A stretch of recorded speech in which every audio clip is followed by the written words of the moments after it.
Hello everyone, সবাই কেমন আছেন? আশা করি ভালো আছেন। আলহামদুলিল্লাহ আমরাও ভালো আছি। তো নতুন দিনের নতুন একটা ব্লগ ভিডিও নিয়ে হাজির হলাম আপনাদের সামনে।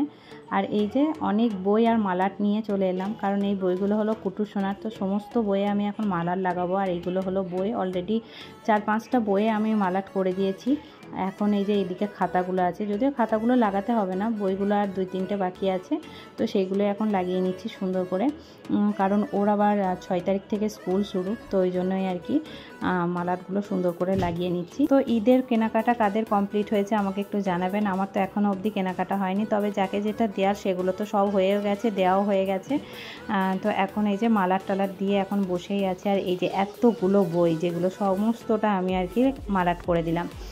তো প্রায় 10টার মতো বই আছে। তো সেগুলো সমস্ত মালা লাগিয়ে সুন্দর করে এখন রেখে দিচ্ছি। সামনেই তো আমাদের ঈদ, তো ওই জন্য ভাবলাম যে ঘরগুলো একটু সুন্দর করে ঝেড়ে পরিষ্কার করে রাখি। ঈদের 2 দিন আগে আবার বড় আসছে, ওই জন্যই আর কি কেনাকাটাটা এখনও অবধি করিনি। কারণ ও আমার বাপের বাড়ি থেকে যেগুলো পাবে ওগুলো বললো একদমই কেনাকাটা করবে না। মানে আমার মা আর কি ক্যাশ দিয়ে দেয় আমাদেরকে, যে তোরা তোদের মতো করে নিজের মতো করে কেনাকাটা করে নিবি।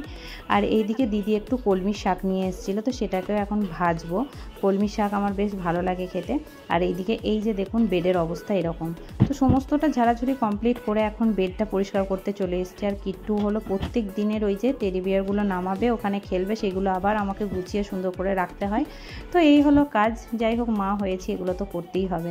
আর এইগুলো করতে আমার বেশ ভালোও লাগে, কারণ কি জানেন তো, এই সময়গুলো তো আর কোনোদিন ফেরত পাবো না। কারণ ও তো ধীরে ধীরে বড়ই হয়ে যাচ্ছে। ওর এই যে বায়না, ওর এই খেলনা বাটি নিয়ে খেলার সময়টাও একদিন পেরিয়ে যাবে। কারণ এই সুন্দর মুহূর্তগুলো একদিন স্মৃতি হয়ে যাবে। ওকে বলবো কিট্টু তুমি এরকম করতে, এটা করতে, ওটা করতে। যাই হোক, ও একটা সময় অনেকটা বড় হয়ে যাবে। তাই যতই আমাকে ঘর পরিষ্কার করতে হোক, যতই আমাকে ওর পিছনে খাটতে হোক, আমার সেগুলো ভালোই লাগে। সবাই আমার ছোট্ট কিট্টুকে দোয়া করবেন, ও যেন খুব ভালো মনের একটা মানুষ হয়। বারে বারে আমি ভিডিওতে এই কথাটাই বলি, কারণ ওকে নিয়ে অনেক স্বপ্ন, যেটা প্রত্যেকটা মা বাবারই হয়ে থাকে, সেরকম আমারও।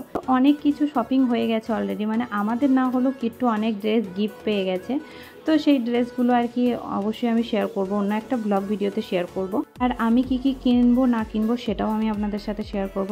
যদিও এইবারে ঈদটা তো সেরকম খুশির ঈদ নয় আমাদের পরিবারের প্রত্যেকটা মানুষের কাছে, কারণ দাদির আগের বছর ঈদে ছিল, এই বছর ঈদে দাদি আর আমাদের সাথে নেই। তো বর তো সোমবারে আসছে, তো সেই ভিডিও আমি অবশ্যই শেয়ার করব আপনাদের সাথে। আমাদের তো সকাল থেকে শুধু কুটুস আর কিট্টুর জন্যই রান্না বান্না হয়। তো এই যে প্রেশার কুকারে একটু ভাত দিয়ে দিয়েছিলাম কুটুস আর কিট্টুর মতো, আর মাছ বেগুন আলুর ঝোল করলাম, আর একটু ডাল করলাম। তো সমস্ত বাসনপত্র এখন ধুয়ে পরিষ্কার করে রাখলাম। আর একটু কলমি শাকও ভেজেছিলাম, তো চলুন সেটা একটু দেখাই আপনাদেরকে। এই যে কলমি শাকটা সুন্দর করে ভেজে নিয়েছি। তো এবার এটা ঢাকনা ডেকে রেখে দিলাম। আর এইদিকে প্রেশার কুকারে ভাতটাও চাপিয়ে দিয়েছিলাম, সেটা আমি 2-3টে সিটি দিয়ে রেখে দিই। তারপরে এই যে হাঁড়ির মধ্যে ঢেলে সেটাকে একটু ফোটাবো। আর এইদিকে চাপিয়ে দিচ্ছি ডাল। তো ভাতটাও হয়ে গেছে। প্রেশার কুকারে দেওয়ার কারণ একটু তাড়াতাড়ি যাতে হয়ে যায়, তো হাঁড়িতে দেওয়ার সঙ্গে সঙ্গে ভাতটাকে নামিয়ে দিই। তো এই যে এটা এখন আসাম ঝরানোর জন্য রেখে দিলাম। তো এরপরে আমি রান্নাঘরটা একটু সুন্দর করে পরিষ্কার করে নেব। রান্নাঘরের একদিকটা আমার দেখুন গোছানো হয়েই গেছে। আর ওইদিকে প্রেশার কুকারে ওই যে দেখলেন ডালটা দিয়েছি। তো কুটুস আর কিট্টুর জন্যই এখন রান্না করা। আমি বিকালের দিকে আবার নিজেদের রান্না করি, রাতের খাবার সেহরির খাবার একবারে করে নিই। তো সকাল থেকে শুধু কুটুস আর কিট্টুর জন্যই খাবারটা বানাই। তো সমস্ত রান্নাবান্না কমপ্লিটও হয়ে গেছে। তো এবার ওভেনটাকে আমি সুন্দর করে মুছে একটু পরিষ্কার করে নিচ্ছি, এটা প্রত্যেক দিনেরই কাজ। আর এইদিকে প্রেশার কুকারের সিটিটাও শেষ হয়ে গেছে, তাই ডালটাকে একটু ঘেটে নিচ্ছি।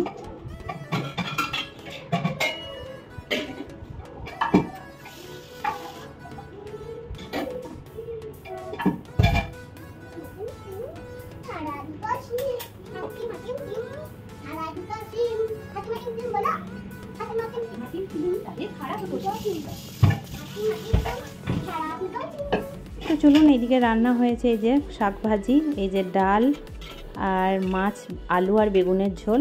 দারুণ একটা বিপদ হয়ে গেল। এই যে এটা হলো লোহার একটা বাগ, এটা আমার বর অফিস থেকে পেয়েছে। তো পুরো কর্নার ডাক সমেত ওই বাগটাকে নিয়ে আমার কিট্টু পড়ে, তো পায়ের ওপরে পড়েছে। আর এই যে দেখুন এইভাবে রক্তটা জমাট বেঁধে গেছে, এত কান্না করলো। যাই হোক, বরফ দিয়ে দিলাম। রক্তটা যদি বেরিয়ে যেত তাহলে হয়তো অনেকটা ভালো হতো। যাই হোক, অনেক দিন ধরে লাউ শাক খাওয়া হয়নি। তো আমার বাড়িতে যেই দিদি থাকে, দিদিকে বললাম, মানে 2 দিন ধরেই বলছিলাম যে দিদি একটু লাউ শাক কিনে আনবে না, তোমাদের পাড়াতে যদি কেউ বিক্রি করে দেখবে।